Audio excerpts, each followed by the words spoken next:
What is up everyone? Welcome to another video on the Ryzacus channel. I'm in my final year of uni now and things are mad, so I appreciate your patience on this one. This one was quite a surprise to me, not gonna lie. Wasn't even expecting to ever do a video on Cyberpunk, but here we are. I've been working on this video for over a month now, so I would really appreciate it if you enjoyed to leave a thumbs up, fire in a wee comment, and if you haven't already, please sub to the channel. But here's my take on Cyberpunk 2077.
Cyberpunk. One of the most anticipated games in video game history. This game was in development for 7 years, and as a product of CD Projekt Red, people's expectations went through the roof. I was not one of these people. I could never get into The Witcher 3, and I wasn't overly hyped about the cyberpunk theme itself. I'm only telling you this so that you understand that I wasn't going into playing this game thinking it was going to be a god tier masterpiece like everyone else. In fact, I wasn't even going to get it at all. I came home from a semester of uni, and a few days after its release, both my brother and dad were playing it and talking about it non-stop. It was at this point I thought, fuck it, I'll give it a go, and I played it on my dad's Steam account. And what an unexpected surprise it turned out to be. Fast forward a few weeks later and I've 100%ed the game. This means every quest, every gang, every collectible, every car, ending, every achievement. Now, I could sit here and blab on about the glitchy, unfinished state the game was released in. And yes, there was a number of glitches. But I'm not. Because the game's being very quickly patched, and while they're hilarious to talk about, they're not gonna last long, and for the most part, I feel like everyone else on YouTube has already done this to death. But two things to quickly note before we properly dive into this is that, one, I was playing Cyberpunk on PC with the following specs. So I actually experienced the game in a fully playable state with no game-breaking glitches. Although, as you can see from the footage here, there was still a lot of wacky shit going on from time to time. And thing two was that I wanted to 100% this game and see everything there was to see before I did this video, and hence why it's taken me a number of weeks to actually get this thing recorded and put out. Without further ado, here's my take on Cyberpunk 2077. You play the role of a mercenary named V that's basically a gun for hire. Steal this, kill them, hack that, all this in the year 2077, where things are a little different from the present day. That's our target.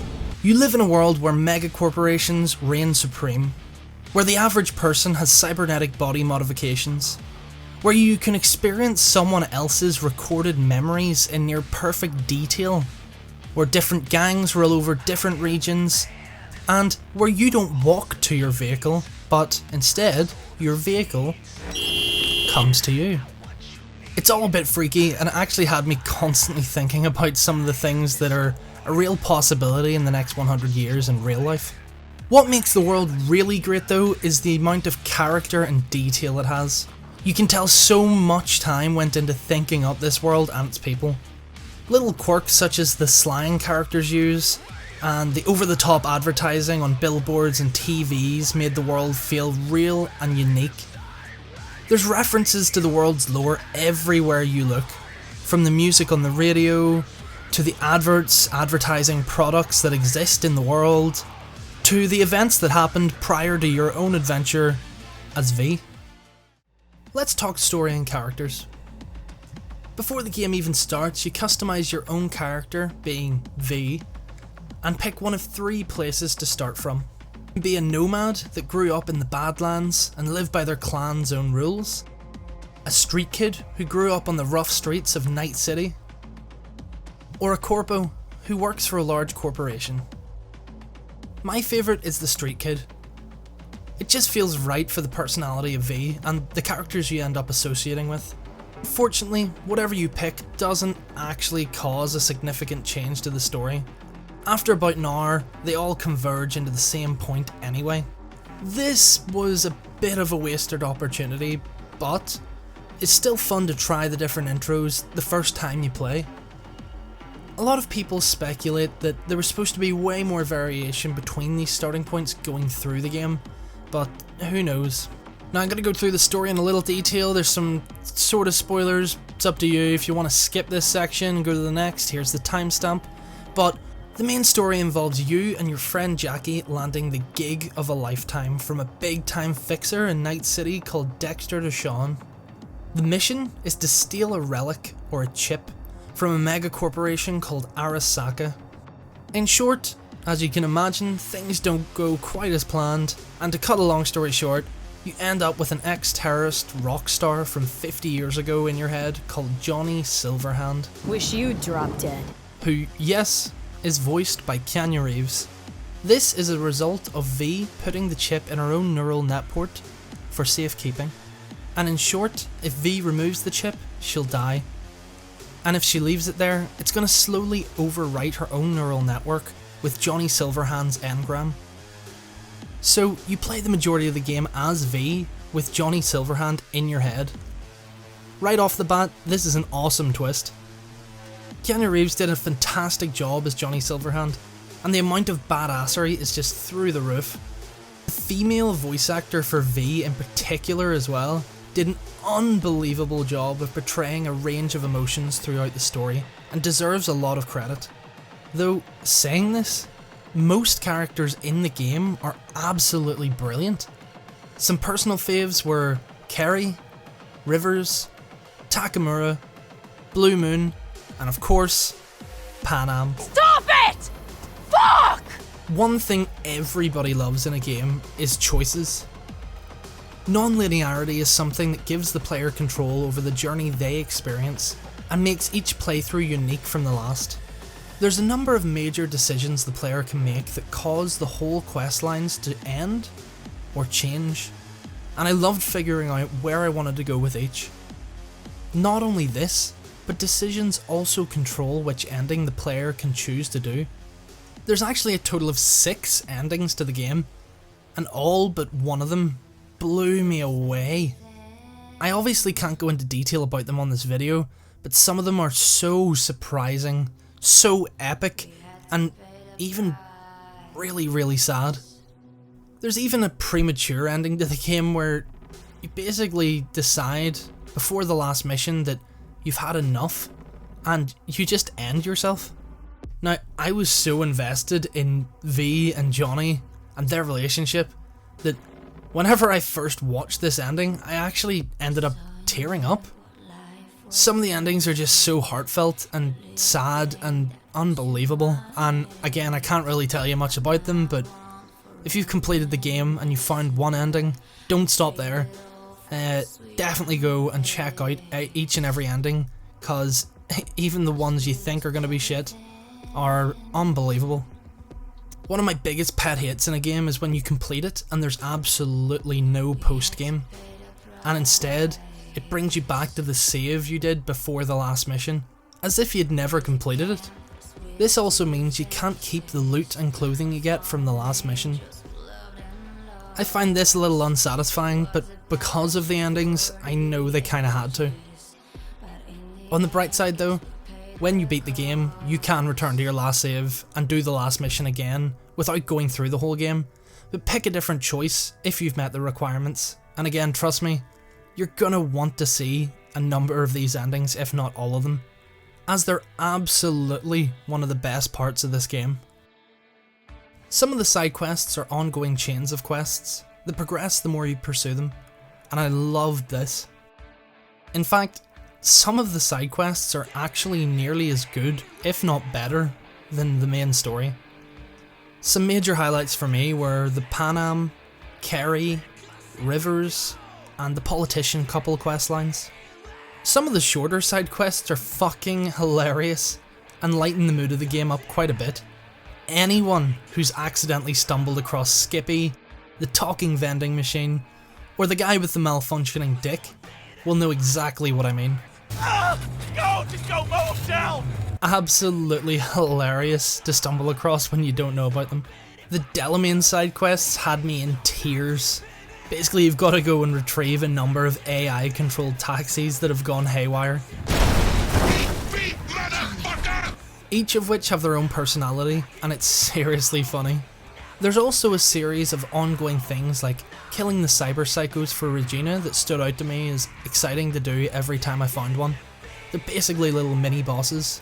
In terms of collectible missions, there's only really the tarot cards, which aren't unbelievably exciting, and I wish there was more to that, but they weren't bad, you know, they're there as collectibles. Some of the side quests can even tie into the main story, and in the very end credits there's a number of post-game video messages from everyone you met on your journey that change based on what you did in that playthrough, which is really awesome to see. CD Projekt Red for the most part nailed making this world of Cyberpunk feel real. But what do I mean by that? Well, little things like TV adverts that reflect what's going on in the city, the billboards and advertisements for products that you can actually buy, and celebrities that you can actually meet in the game, the way you can be walking down a street and see a gang and police officers shooting at each other, but most importantly, the game is a true open world. This means that you can walk from one end to the other while life goes on around you. The map is jam-packed with things to see and find, and there's very few areas that feel empty. The overall feel of Night City itself is it's a rough, futuristic, and hyper-sexualized place, and it really is survival of the fittest on the streets. There's loads of slang terms that the characters use that adds to the fact that this is its own world, and I love that. Words such as gonk, preem, and my favourite, Chill, chum. different gangs occupy different areas of the map, and when they cross over into each other's territory, there's gonna be a fight. Each of the gangs themselves are really unique and ooze with character. There's the Italian mafia-like Valentinos, the juiced up animals, the mocks that are these neon-looking prostitutes and strippers, the futuristic Japanese tiger claws, the net-running genius voodoo boys, the cyber enhancement addicts Maelstrom, and more. It would have been really cool if you could actually choose to join one of these gangs and have exclusive missions based on that, but I will come back to this later as an idea for the up-and-coming online. One huge disappointment is the lack of interaction with NPCs. They're all incredibly dumb when it comes to reacting to combat, and there's no real interaction with them at all, except for one-liners. It's hopeless. The whole world is fucked. What's even worse, and is actually one of the worst parts of this game, is the police. If you commit a crime, the police will just come after you, which is fine, but they spawn out of nowhere no matter where you are, and it's just ridiculous and frustrating to deal with. They should have had a system where the more crime you commit, the higher a bounty on your head becomes, and at random times while you're out and about, the police would come for you. Then you could have the option to bribe the police and pay off your bounty, or continue to be a wanted man. The game has a number of romance options, where there's one straight and one gay love interest for both a male and female main protagonist. While I really enjoyed this, I feel like they could have easily given the player more options with already existing side characters in the game, such as Blue Moon, Lizzie Wizzy, Claire, or just even random NPCs. Games like Fable did this over a decade ago. I would have also liked to have seen the ability to buy houses around the place, similar to how the car buying system works. The world itself has a number of mega corporations that play a big part in the main story. You see these being advertised as well everywhere, and without even knowing it, you learn about each one and what they do, and how people in Night City actually feel about mega corporations. There's also a number of jobs and positions in the game's world that you learn over time. There's netrunners that are basically computer hackers, fixers that line up jobs for mercs, and ripdocs that are doctors that work with cyberware and body modifications. Scattered all over the world are these little shards that can be picked up and read for more information about everything. These provide a lot of extra information about the game's world for anyone who's keen to learn about quests or just each part of the world in general. One of the greatest aspects of Cyberpunk is its combat. Guns feel satisfying to shoot, blades feel satisfying to swing, and hacking someone into bits is glorious. There's a number of builds you can go for dependent on your playstyle. I like to focus on pistols and blades, but you can play a pure hacking build, a heavy gun build, a sneaky stealth build, or any combination of these as you want. And the more you invest your skill points into each of these, the better you get. There's two types of skill points. One affects your actual abilities in combat, and the other allows for worldly interactions and dialogue options. Both these point systems seem to work really well, but the one huge gripe I have is that you can't respec your stats at any point in the game. This means that if you waste points at the start of the game, they're as good as gone for that save. There's 1 point per level, and level 50 is the max. So for example, when I got to level 50, I wanted to start trying other things, but I couldn't. 1, because I couldn't respec, and 2, because I was at max level and couldn't actually get more points. This really didn't bother me until I was trying to complete all the achievements, and at which point you just load a previous save from earlier on. But going back to hacking, you can hack cameras offline, you can hack enemy weapons to make them jam, you can even hack an enemy to burn out their synapses and malfunction their cyberware.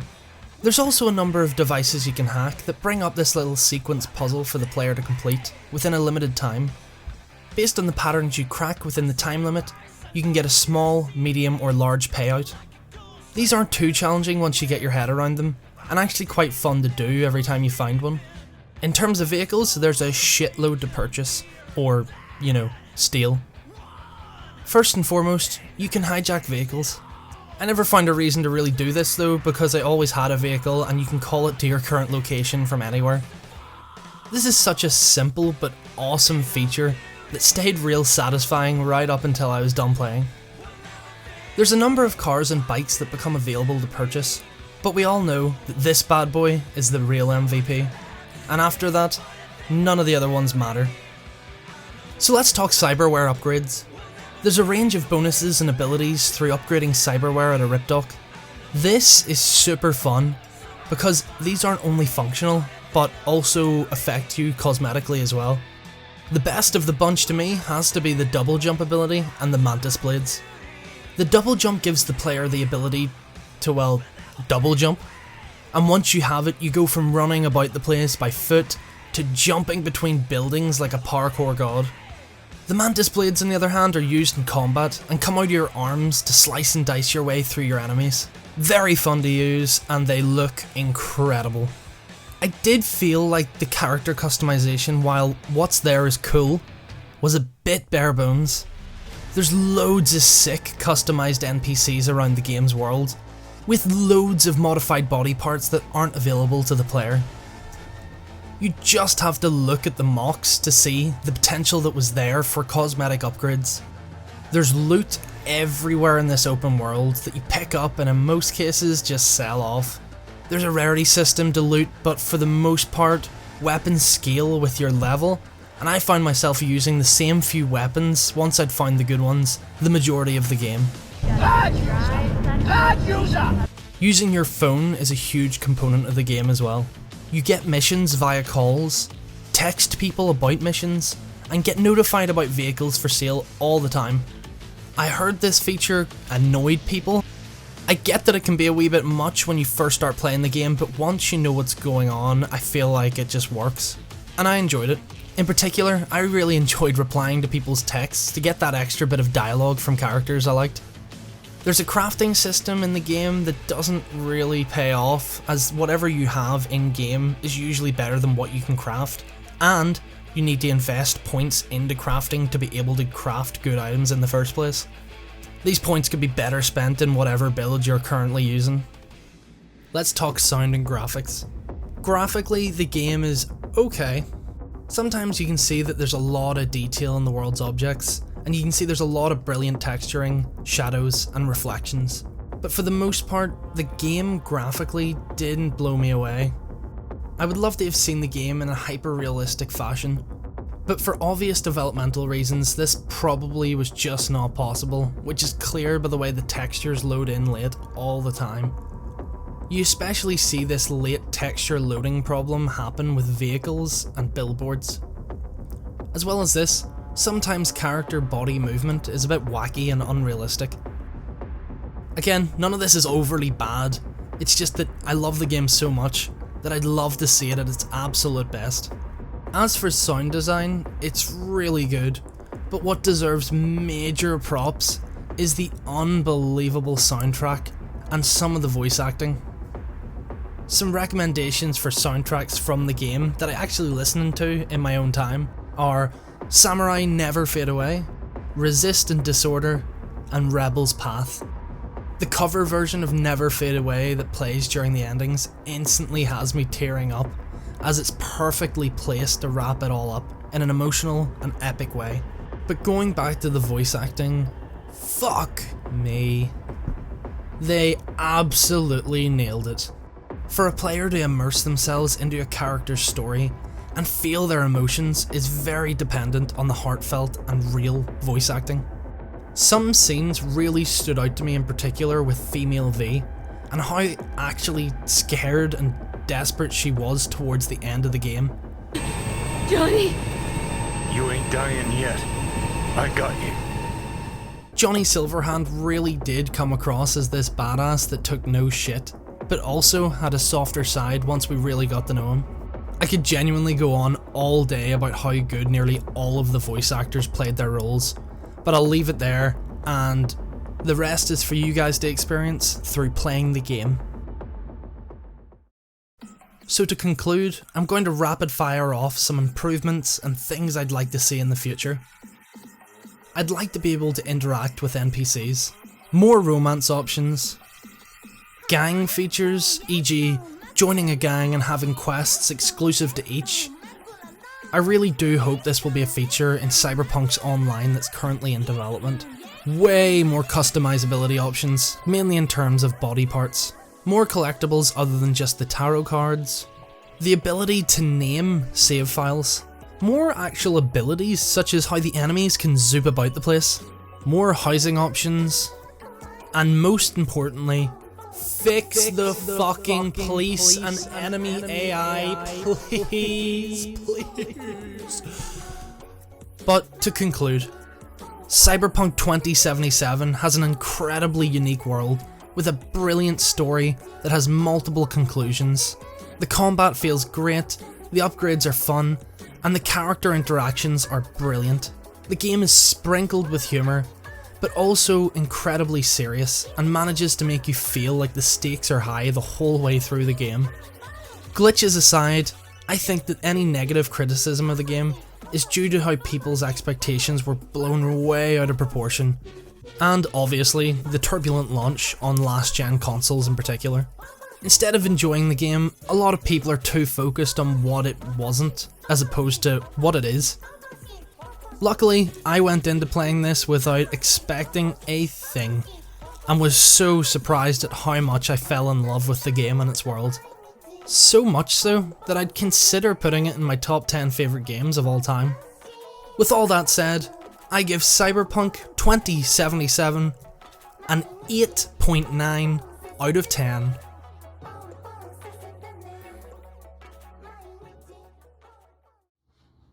I hope you guys enjoyed the video. This one took me a fucking shitload of time, so if you enjoyed, please do give it a thumbs up.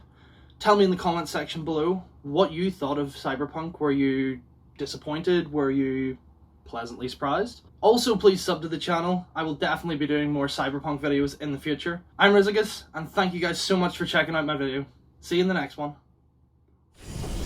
You look like a cut of fuckable meat. Are you